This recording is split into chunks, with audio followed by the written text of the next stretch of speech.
4 signs of narcissistic triangulation and sexual control you must see. It starts with a glance, a name, a memory, a moment designed to make you question everything. That's how narcissistic triangulation begins, not with a blow, but with a crack in your certainty. You feel it in your chest. Something is off. But they smile, they deny, they shift the blame, and you, slowly, begin to disappear. This video is not about blaming yourself. It's about finally understanding the design. The narcissist doesn't manipulate at random. They use strategy. And when sex, comparison, and silence become their weapons, you need to see the game for what it is. If you're ready to recognize the signs and reclaim your body, your truth, your power, subscribe now to Chosen One's Awakening. Your healing starts when you stop playing by their rules. These 4 signals reveal everything. Once you name the pattern, it loses its power. Sign 1. They mention someone better, just enough to make you feel less.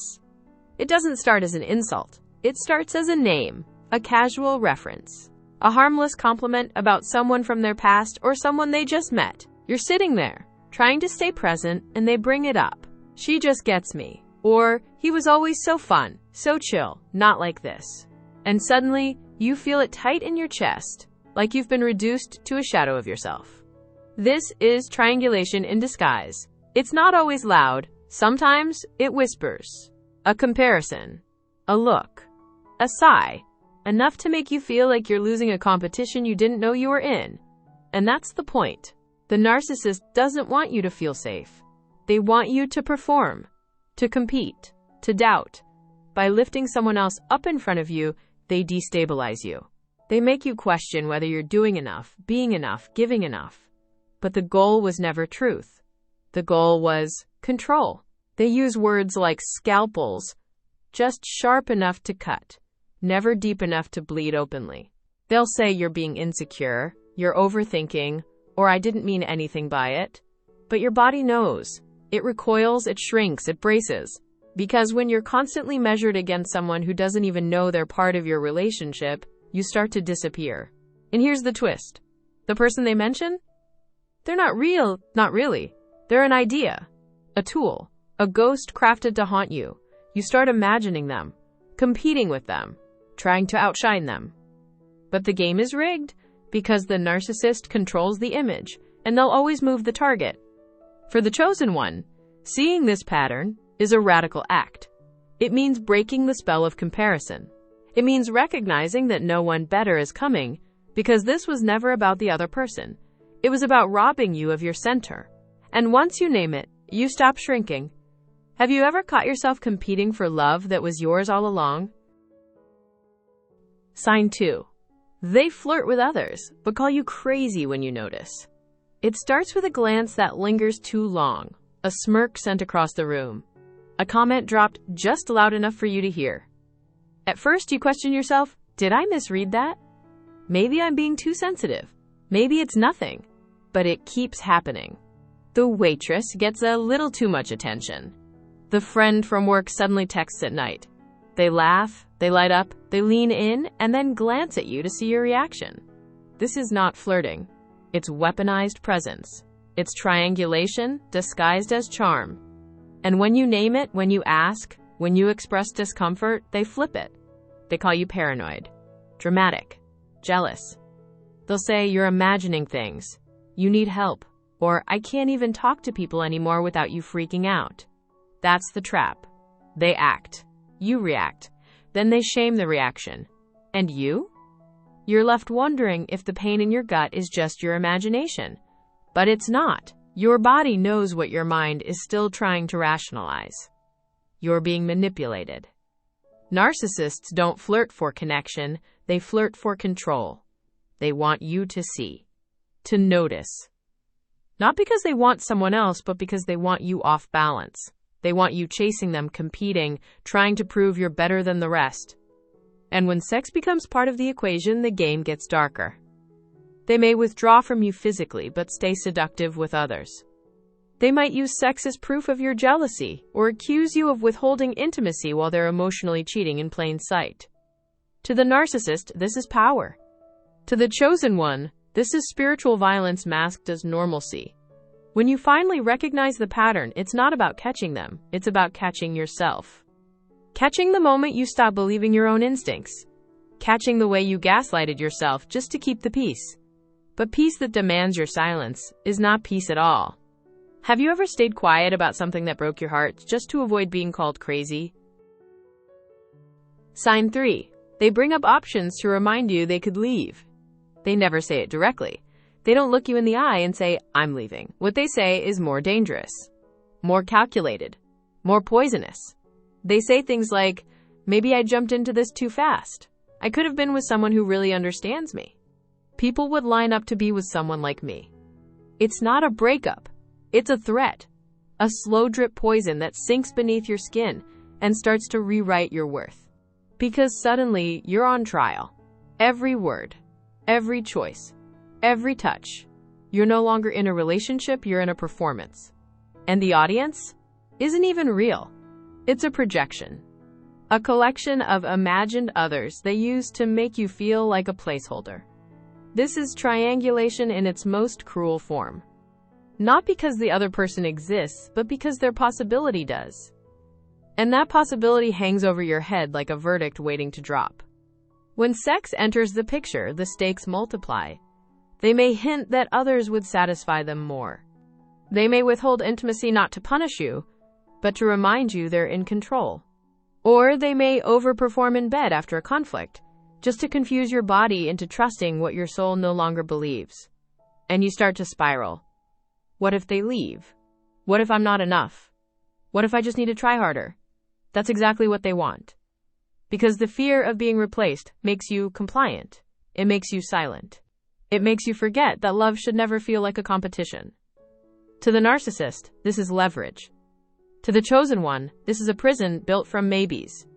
But here's the truth. You were never one mistake away from being unlovable. You were just one step away from remembering your value.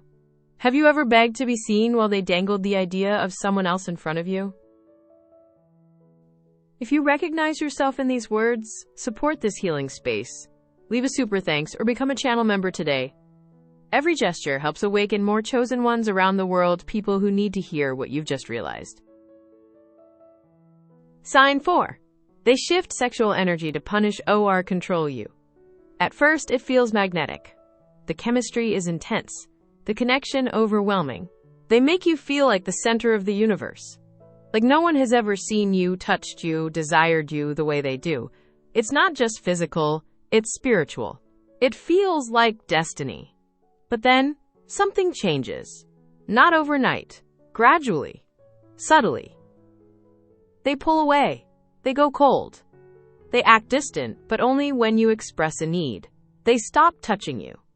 Or they touch you only when it serves their image, their timing, their needs. And when you ask what's wrong, they flip it. You're too needy. You're being dramatic. Why does everything have to be about sex for you? But it's not about sex. It's about connection. And deep down, you know it. This is one of the most painful forms of triangulation. Because it happens in your body. In the most vulnerable place. They turn intimacy into a weapon. Something you have to earn. Something they can give or withhold to control your emotions. Sometimes they punish you with silence. Other times they seduce you, right after hurting you, creating a loop where pain and pleasure blur into confusion. And you find yourself craving the same person who is actively causing your harm. To the narcissist, sex is not about love, it's about dominance. If they can own your body, they believe they own your voice. If they can confuse your desire, they can interrupt your intuition. And if they can keep you chasing closeness, they never have to give you safety. For the chosen one, this is the hardest truth to face, because it means admitting that what once felt like deep love was actually deep control. But in that admission, something sacred happens. You begin to separate real intimacy from manipulation. You stop chasing their body and start returning to your own. Have you ever mistaken intensity for connection until you realized your heart felt more empty after every touch? The body knows before the mind can speak. There's a moment quiet, internal, where your body starts telling the truth long before your mouth dares to.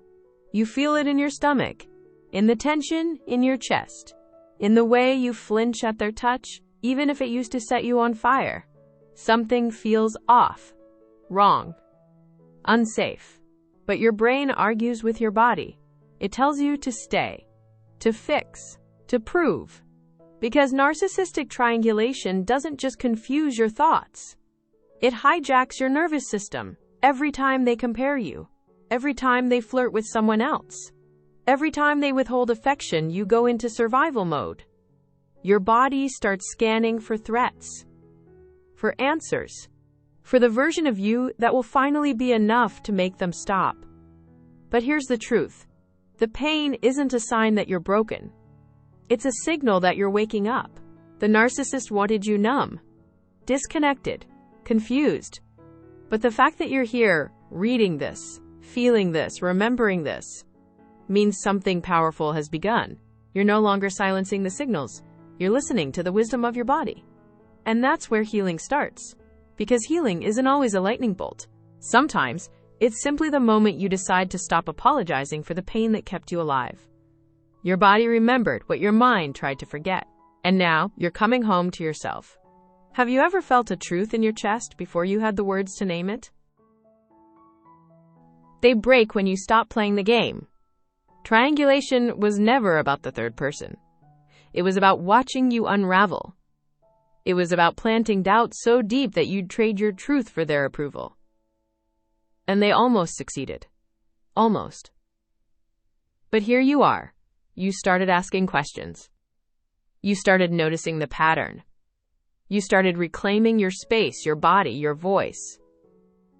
The narcissist doesn't shatter when you scream. They shatter when you get quiet, when you stop reacting, when you speak from clarity instead of pain. Because your clarity is dangerous to them. Your awareness breaks the cycle. Your truth rewrites the ending. You don't have to win the argument. You don't have to expose them. You just have to see it and choose differently. Tapki sa bulan fural duras.